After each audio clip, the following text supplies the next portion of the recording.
The cold is the first enemy. It arrives before the sun, before orders, before fear has time to fully wake. It slips through wool uniforms stiff with sweat and grime, through leather boots that haven't been removed in weeks, and settles deep into bone.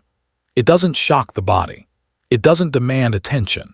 It simply stays, patient and unrelenting, waiting for weakness. Private First Class Thomas Hale wakes in a shallow foxhole carved into frozen Belgian earth. The hole is barely deep enough to protect him from shell fragments, not deep enough to be comfortable. Comfort stopped mattering months ago. His blanket is crusted with frost. His breath fogs the air in short, controlled bursts. He does not stretch. Stretching wastes energy. He pulls his helmet lower and listens. Somewhere far off, artillery mutters like distant thunder. It has been doing that all night. It will do it again all day. After a while, the sound loses meaning. It becomes part of the landscape, like wind through trees or the creak of frozen branches. You stop noticing it the way you stop noticing pain that never leaves. This is life as a World War II infantryman. Not the arrows drawn across maps. Not the speeches delivered far from the front. Not the photographs taken after victory. This is the waiting. Hale is 19 years old. Before the war, he worked his father's farm in Iowa. He knew early mornings, blistered hands, and exhaustion that came from honest labor. He did not know this kind of tired, the kind that settles behind the eyes and never fully goes away. The draft notice arrived without drama. A piece of paper, a date, an address. He didn't argue. Nobody did. 6 weeks later, he was on a train headed east, sitting shoulder to shoulder with strangers, all pretending not to be afraid. By the time training began, fear had already become routine. Training was loud and relentless, marching until feet bled through socks, learning to field strip a rifle in the dark, learning how to dig a foxhole in frozen ground while a sergeant screamed that you were already dead. It taught obedience. It taught muscle memory. It did not teach how to live with the knowledge that death could arrive without warning, without reason, from a place you would never see. No one mentioned the smell. No one mentioned the screaming. No one mentioned how quiet a man becomes after his first firefight. Morning at the front arrives slowly. Darkness thins into gray, then pale white. There is no reveille, just coughing, shivering, and the soft metallic sounds of men checking weapons. Boots stay on at all times. Taking them off risks trench foot. Leaving them on guarantees pain. Feet swell. Skin cracks. Socks are changed whenever possible and guarded like treasure. Breakfast arrives late if it arrives at all. Crackers hard enough to break teeth. Powdered coffee mixed with cold water. A small tin of meat that tastes like salt and metal. Men eat silently, eyes scanning the tree line even while chewing. Talking serves no purpose. Talking reminds you that you are human. Around them, the forest is ruined. Trees shattered by shellfire stand like snapped bones. Snow is gray with ash and churned earth. The ground no longer looks natural. It looks beaten into submission. Somewhere ahead, German positions wait. Hale does not hate the men over there. He barely thinks about them at all. They are part of the environment now, like the cold and the mud. An infantryman carries everything he owns on his back. Rifle, ammunition, grenades, a poncho, a mess kit, extra socks if he's lucky. A letter from home folded until the paper is soft as cloth. Hale checks his M1 Garand without thinking. 8 rounds, clip seated, safety off. His hands move on their own. Time stretches at the front. Minutes feel longer than hours ever did back home. Men drift into half-sleep, jerking awake at every sound. Every snapped twig feels dangerous. Every shadow feels watched. Then the artillery begins. There is no warning. There never is. The first shell lands short. The second hits the tree line. The third finds a foxhole nearby. The sound is not a bang. It is a tearing noise like the sky itself ripping open. Dirt rains down. Wood splinters scythe through the air. Someone screams. Someone else goes silent. Hale presses himself into the frozen earth, helmet pulled low, mouth open so his eardrums don't burst. Training takes over. Fear doesn't disappear, it gets compartmentalized. Shelling is impersonal. It does not care who you are or what you've done. It is violence delivered from miles away by men you will never see. When it stops, no one celebrates. Silence is suspicious. A squad leader crawls the line counting heads. One man is missing entirely. Another is wounded badly enough that he won't walk out. A medic works quickly, fingers numb, hands shaking as he injects morphine. The wounded man keeps apologizing. No one tells him it's okay. Orders come quietly. Move forward, probe the enemy. Infantry combat is measured in yards. 10 yards can take seconds or cost lives. They advance bent low, rifles raised. Snow crunches under boots no matter how careful they are. Hale's heart pounds so hard he is certain the Germans can hear it. The MG-42 opens up without warning. It does not sound like other weapons. It rips the air apart, a continuous tearing noise that feels impossible for a single gun to make. Dirt jumps, trees splinter, men dive.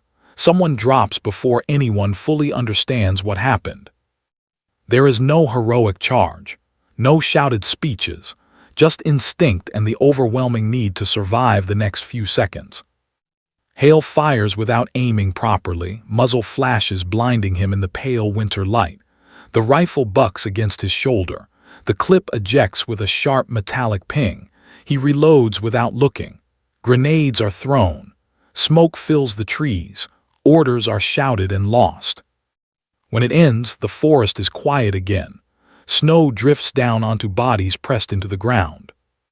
This is not unusual. The dead are checked quickly. Identification tags are collected. Equipment is redistributed.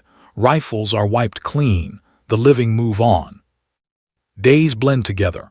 Cold, mud, hunger, fear, sleep stolen in minutes, boots that never dry, hands cracked and bleeding, lice crawling beneath collars.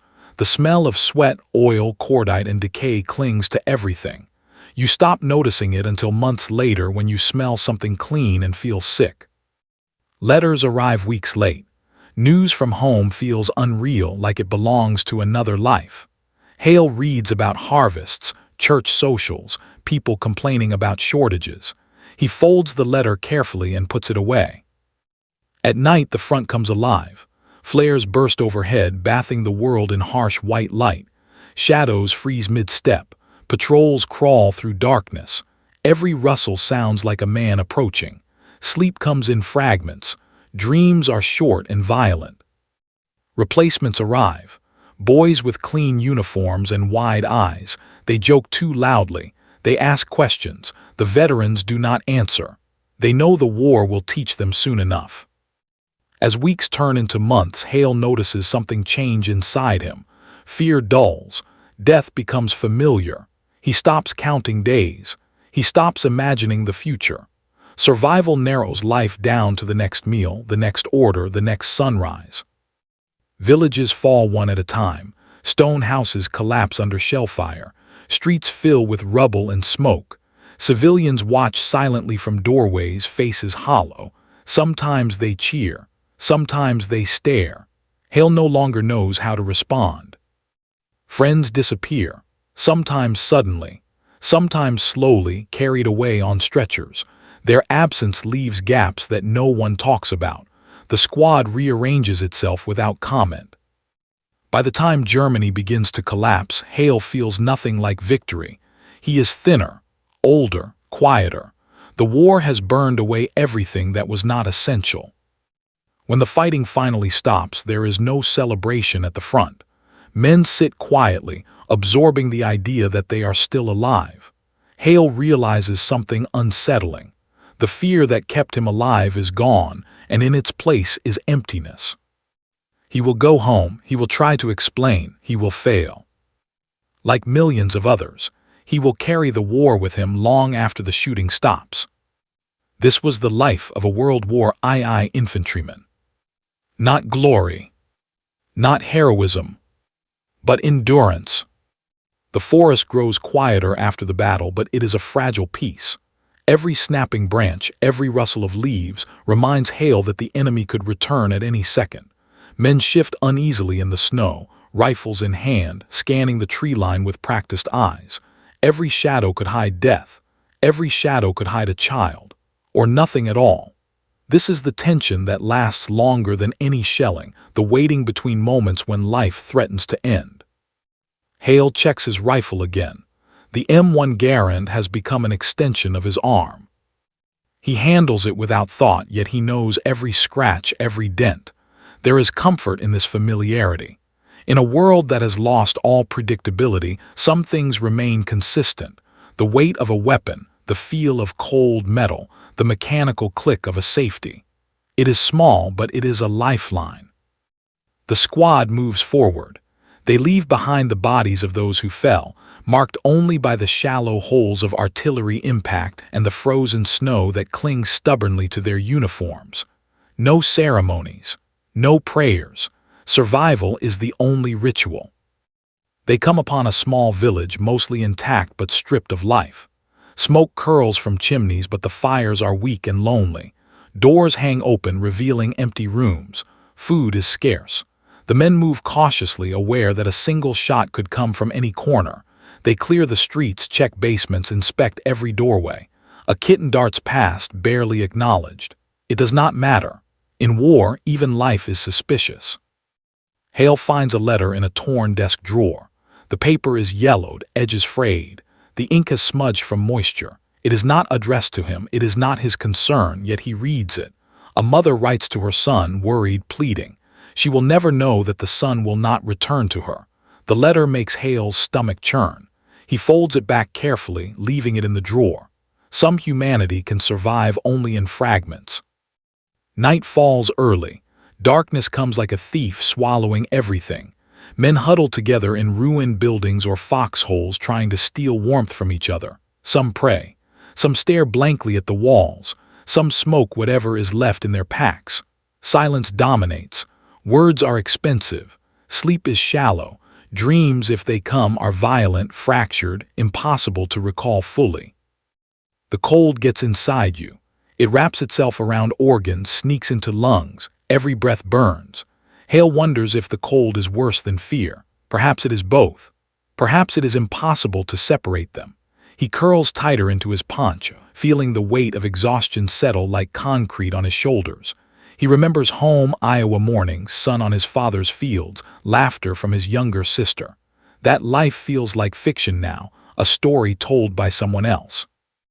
Morning arrives without fanfare.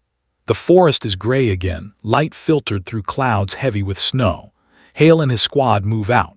Orders come from somewhere far away, a radio, a sergeant, a plan drafted on a map that never sees reality.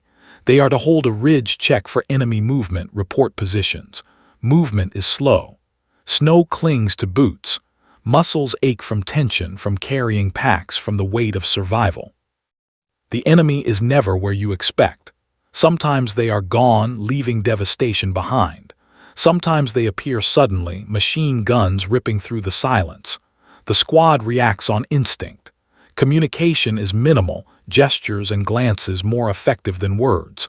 Every step is calculated, every breath measured. One wrong move, one moment of distraction, and the world ends for you. Hale has learned to manage fear, but not to eliminate it. Fear is a tool sharpened by experience. It tells him when to move, when to dive, when to stay still. He respects it, honors it, but he hates it too. Fear is a constant companion. It is heavier than equipment, heavier than exhaustion, heavier than snow-laden packs. It presses against the chest, against the back, against the mind. Supplies dwindle. Food is rations, often inadequate. Men eat in silence, too weary for conversation. Crackers, canned meat, powdered coffee, the same monotonous sustenance for weeks. Water is scarce. The rivers are frozen, contaminated, or too far to reach. Men drink from snow when they must. Morale is fragile, built of shared endurance rather than hope. Hope is a luxury that the front does not allow. Time loses its meaning. Days merge into nights and nights into days. The artillery continues in the distance. a low and constant reminder that death is patient. Sleep is snatched in microbursts, crouched behind rubble, listening to the wind, listening to nothing, hopping for a moment when the body can rest. Hale dreams in fragments, nightmares seeping into the corners of memory, blending with reality until the difference is meaningless. Combat is random, brutal, and exhausting. Ambushes, sniper fire, machine gun nests, mortar strikes, they happen without warning and the world reacts accordingly. There is no heroism in survival, only the repetition of small, deliberate actions. Aim, fire, reload, move, hide, survive. Men are tools of strategy, yet treated as disposable, their individuality irrelevant. Friendships form out of necessity, loyalty born of survival rather than affection. By the end of each day, the men are hollowed out, drained of more than energy. Every face is pale, every pair of eyes haunted. Some speak little, others not at all. Some laugh nervously, a sound that has no joy but functions as a reminder of life. Hale smiles rarely, laughs never. He keeps moving because stopping is a risk, and because stopping is unthinkable. In this way, the war stretches on. The men adapt but never truly acclimate. The cold never fully leaves. The fear never fully dissipates. Hunger gnaws quietly, a persistent companion. Sleep is a brief reprieve. Life is measured in breaths and steps, in shallow calculations, in tiny victories of survival. The ridge ahead is quiet, but the silence is deceptive. Hale squints against the weak winter sun, trying to discern movement in the gray haze. The forest stretches endlessly, each tree a potential threat. The snow underfoot crunches with every step, betraying their presence. They move in single file, rifles raised, senses alert. Each man knows the routine. Advance slowly, check corners, listen for the faintest hint of danger. Hale's mind drifts as he walks. He recalls a stream near his childhood home, water so clear it mirrored the sky. He remembers skipping stones with his brother, the laughter echoing against the bank. Those memories feel like relics from another life, fragile and distant. He wonders if anyone in this war has time for such thoughts or if they survive only by suppressing them. Yet he cannot stop thinking. The mind refuses silence. A sudden crack echoes through the trees. Instinctively, the squad drops to the ground, rifles trained on the source. Silence returns, but each man knows the world has changed. Nothing is simple anymore. They crawl forward cautiously. Hale's fingers are stiff in the cold, but he flexes them to stay aware, to remind himself he is alive. A shadow shifts, a deer harmless, and the men exhale collectively, tension easing for a moment. They reach a clearing.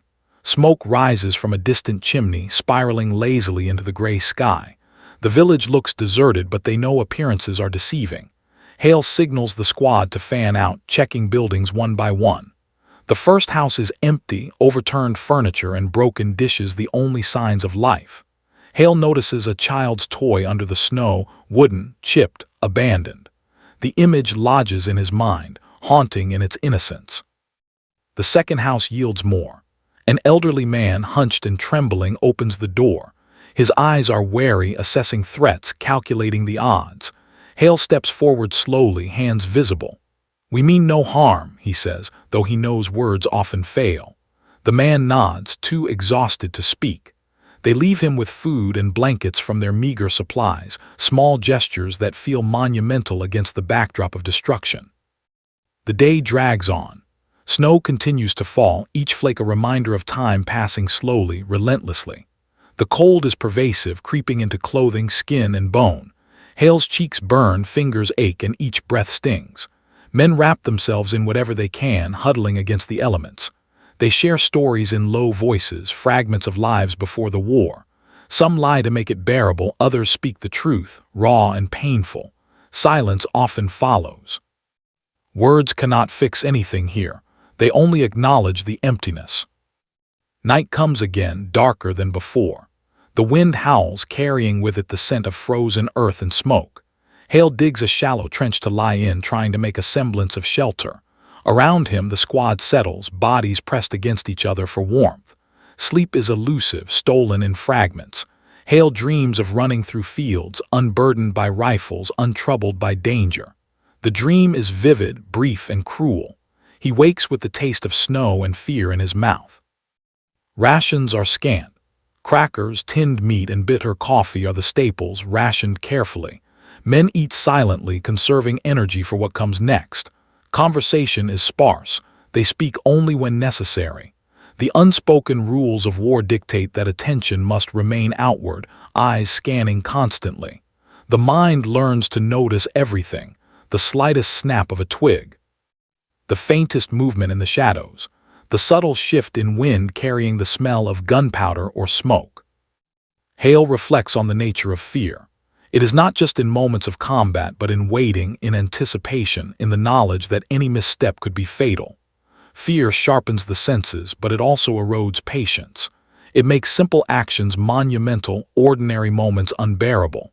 Yet without fear, survival is impossible. It is both enemy and ally, companion and executioner. The enemy is unpredictable. One day villages are empty, the next artillery tears through the earth. Men vanish, others survive. There is no rhyme or reason. Combat is a cycle of random chaos, punctuated by moments of silence that are as dangerous as battle itself. Hale has learned to adapt, to react quickly, to anticipate the unpredictable. Yet every engagement leaves scars, not always visible. Each loss weighs heavily, gnaws quietly at the edges of endurance. By midday, Hale and his squad find themselves in another forested stretch. The terrain is uneven, trees dense, snow deep. Every step requires effort, but they move with purpose. Orders from headquarters are relayed sporadically over a crackling radio. Sometimes the messages are clear. Often they are fragmented, half-heard, leaving room for interpretation. Decision-making falls to the small group now. Each choice carries weight, each pause risk. As evening approaches, they come across a frozen stream.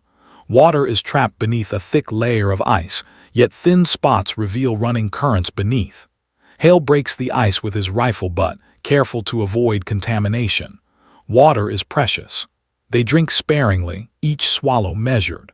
The cold has drained their strength, yet the thirst is a subtle, persistent gnawing that cannot be ignored. Night descends once more, bitter and absolute. The squad settles near the stream, using fallen logs and rocks to create rudimentary shelters. The wind cuts through everything. Hale wraps himself in a blanket, crouches low, and listens. The forest speaks in low whispers. The creak of branches, the sigh of the wind, the distant echoes of artillery. He thinks about home again, about rivers and sunlight, about the impossibility of returning to a world untouched by war. Hale closes his eyes, but sleep does not come easily. The mind replays images of faces lost, of villages burned, of battles survived by mere luck. Memories of laughter are overlaid with gunfire, dreams mingling with reality. Yet somewhere in the depth of exhaustion, a faint ember of hope persists. Survival is, in itself, a small victory. The next day they will move again, step by step, breath by breath, fighting not just the enemy but the relentless erosion of body and spirit. Morning breaks with a pale, brittle light filtering through the skeletal trees. Hale feels it first in his bones, the cold, relentless and unyielding. Each breath crystallizes in the air, leaving a brief, fleeting ghost of white before dissipating. The squad stirs slowly, each man moving with the stiffness of frozen muscles. No words are exchanged. The rhythm of survival requires no chatter at this hour. They pack what little they have left, leaving behind signs of their passage. Footprints are erased by the wind and fresh snow, a small mercy in a world that leaves few. Hale's mind drifts to maps in his head, memorized paths through forests, over ridges, past abandoned settlements. He trusts these mental markers more than any compass. Survival depends on intuition as much as information. The march is arduous. Snowdrifts force them to lift their feet higher, muscles burning with each step. Hale notices the subtle change in the terrain, how the light falls, how the trees thin, how the wind carries scents from distant hills. Every detail is a potential clue, a hint at what lies ahead. Awareness is constant, exhausting, yet vital. One miscalculation could be fatal. They reach a ridge overlooking a valley. Smoke rises from a cluster of structures below, a farm or what's left of one. Hale signals the squad to pause. They watch silently, evaluating, calculating. Hunger gnaws, but recklessness could be worse. He studies the smoke, too regular for a fire abandoned in haste, too thin for a controlled burn. Someone is down there, whether friend or foe, they cannot ignore it. The descent is cautious. Snow clings to branches, drops falling onto bundled shoulders. Hale leads, ears straining, eyes scanning. Every movement is deliberate, measured. As they approach the valley floor, the outline of a barn becomes clear, its roof partially collapsed under the weight of winter. A single figure moves near the entrance, bundled in tattered clothing. Hale raises his hand to signal halt, then gestures for the squad to fan out, covering the perimeter. The figure notices them, freezing in place. Hale steps forward, hands visible. "We don't want trouble," he says, voice low, steady. The man relaxes slightly, eyes wary but not hostile. He nods, gesturing to the barn. Inside, a few others huddle together, shivering. They offer nothing at first, only silent acknowledgement of the strangers at their door. Hale notices children, pale and thin, hiding behind adults, eyes wide and frightened. Bartering begins quietly. Hale offers rations, blankets, simple medical supplies. The strangers reciprocate with information, routes through the valley, signs of patrols, rumors of other survivors. Knowledge is currency here, as valuable as food or ammunition. Hale notes everything, committing it to memory. Every piece of intelligence might be the difference between life and death in the days ahead. Night descends, bringing the same bitter cold. They camp near the barn, careful to stay hidden from any potential threats. The children are asleep, bundled in remnants of clothing, the faint sound of breathing mingling with the rustle of the wind. Hale listens, thinking of his own childhood, of warmth and safety he once took for granted. Here, warmth is a luxury, safety a fragile illusion. The squad huddles together, sharing stories in whispers. Memories of home, laughter, and meals long forgotten are exchanged. Some tales are lies meant to comfort, others raw, unvarnished truths that bring tears to eyes long unused to them. Hale feels the strange mixture of grief and hope, the tension of carrying the living alongside the dead. They are witnesses to survival in its most elemental form. Hale checks the perimeter repeatedly, rifle at the ready. The snow muffles sound, but it also hides danger. Shadows shift between trees, and every creak or snap sets nerves on edge. He understands that vigilance must be absolute. Fatigue is a luxury they cannot afford. The night stretches endlessly, and he counts each breath, each heartbeat, aware of its preciousness. Morning light brings a new decision. Routes must be chosen carefully based on what they learned last night. The valley holds resources but also risks. Hale weighs the cost of each option, speed versus safety, visibility versus shelter. Decisions are never easy. Every choice carries consequences that ripple unpredictably. The men trust him, but he feels the weight of responsibility keenly. They move again, slow and deliberate. Snow grips their boots, wind bites at exposed skin. Conversation is minimal, limited to essential instructions. Each man is a cog in a machine driven by necessity, their synchronization crucial for survival. Hale's eyes never rest. He scans constantly, memorizing landmarks, noting irregularities in the snow and terrain. By mid-afternoon, they encounter another challenge. A frozen river, wider than anticipated, stretches across their path. The ice is uneven, treacherous. Hale tests it carefully, listening for cracks, observing the flow beneath. One wrong step could plunge them into freezing water. They cross slowly, holding on to each other and long branches for support. The sound of cracking ice punctuates their progress, a reminder of danger with every footstep. The journey continues as the day wanes. Hale reflects on the paradox of survival. Small victories like crossing a river or finding shelter feel monumental, yet the larger war rages on outside their immediate control. Each success is temporary, each moment of safety borrowed. Still, hope persists, however fragile. They move forward step by step, breath by breath, carrying the knowledge that endurance itself is a form of triumph. Night comes again, colder and darker than before. The squad sets camp near the riverbank, huddled against the wind. Hale wraps a blanket tighter around his shoulders, thinking of home, of rivers that once flowed freely, of warmth and laughter. The past is a ghost, yet it sustains him. Survival demands sacrifice, vigilance, and resolve. Each day survived is a testament to the human will, and each night endured is a quiet victory. The morning air is sharper than ever, cutting through layers like a blade. Hale rises first, muscles stiff from the frozen night, and checks the surroundings. Snow has drifted overnight, masking their tracks, but it also changes the landscape, hiding hazards and altering familiar paths. The squad awakens slowly, each man aware that the day ahead will test endurance, patience, and judgment. They pack quickly, mindful of the thin daylight. Every second outside the shelter exposes them to risk. Hale notes the distant hills, the patterns of smoke rising from far-off ruins. The world seems both abandoned and alive, silent yet threatening. There is a rhythm here, one that must be understood to navigate safely. Misreading it can be fatal. As they descend toward a narrow gorge, the terrain becomes more treacherous. Ice clings to rocks, snow covers hidden gaps. Hale leads carefully, using long branches to probe ahead. Each step is calculated. One misjudgment could mean a fall that no one could survive. He glances back, ensuring the squad maintains spacing to avoid cascading accidents. Communication is via gestures, subtle and precise, conserving breath and minimizing sound. Halfway through the gorge, they encounter remnants of a previous settlement. Collapsed walls, frozen wells, and rusting vehicles tell stories of lives abruptly interrupted. Hale examines them for supplies or clues, noting what remains usable. Caches of preserved food, though scarce, are a lifeline. They take only what they can carry, leaving markers for those who may come after.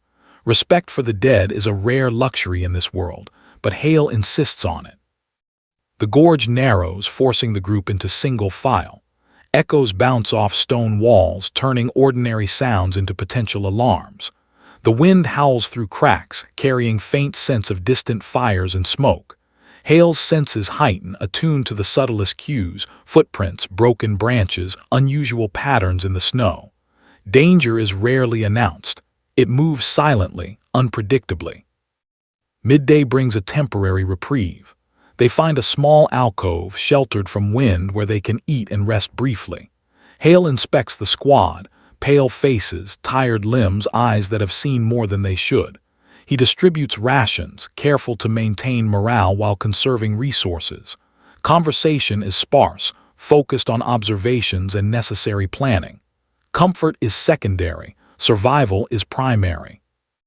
A sudden sound interrupts the lull, a faint cracking from higher up. Hale freezes, scanning above. Loose snow cascades from a cliffside, a subtle warning of instability. He signals the squad to move swiftly, shifting their path to avoid potential danger. Nature itself is a predator here, unpredictable and lethal, indifferent to human presence. As they climb out of the gorge, they reach a plateau overlooking a frozen lake. The expanse stretches wide, gleaming under the pale sunlight. It is beautiful in its starkness, yet deceptive. Thin ice could hide deep water. What appears safe may be treacherous. Hale tests the edges carefully, marking a safe path across. Each step across the lake is deliberate, calculated, accompanied by hushed instructions to the squad. Halfway across, they discover traces of others, footprints leading toward the far shore. Hale studies them, noting patterns, hurried, cautious, possibly fleeing. The presence of other survivors is always a double-edged sword. Allies can offer help, strangers can pose threats. He decides to follow cautiously, maintaining a safe distance while observing for signs of hostility. Nightfall descends while they near the opposite bank. The lake's surface darkens, cold winds rise and shadows stretch unnaturally. Hale scouts ahead, selecting a sheltered area among rocks and sparse trees for camp. Fires are minimal, controlled, smoke dispersed to avoid attracting attention. The squad settles, exhausted but alert, each man instinctively understanding the balance between warmth and exposure. Hale thinks of the tracks they've followed. The unknown travelers may be anywhere, possibly watching, possibly hiding. He reviews contingencies silently, escape routes, signals, positions. Vigilance is constant. Complacency is a luxury they cannot afford. He checks his rifle, then the squad, ensuring readiness. As the night deepens, Hale allows himself a rare reflection. Memories of home, of people and places long gone, wash over him. In these fleeting moments, he acknowledges the fragility of life and the strength required to protect it. Survival is not just about movement or food. It is about maintaining hope, courage, and humanity in a world determined to strip them away. The squad sleeps in shifts, keeping watch under Hale's direction. Each awakening is a reminder of the delicate balance they maintain, life preserved through vigilance, strategy, and sheer stubborn will. Outside, the wind rages, carrying with it scents of distant smoke, the promise of shelter, or the whisper of danger. Hale listens, waiting, knowing that each day survived is both an achievement and a challenge yet to be fully realized. By the next morning, the journey continues. Each step forward is a testament to endurance, each breath a silent vow to survive. The frozen lake behind them, the horizon ahead, they move through a world shaped by cold and desolation. Every path is fraught with risk, yet hope, small, flickering, persistent, propels them onward.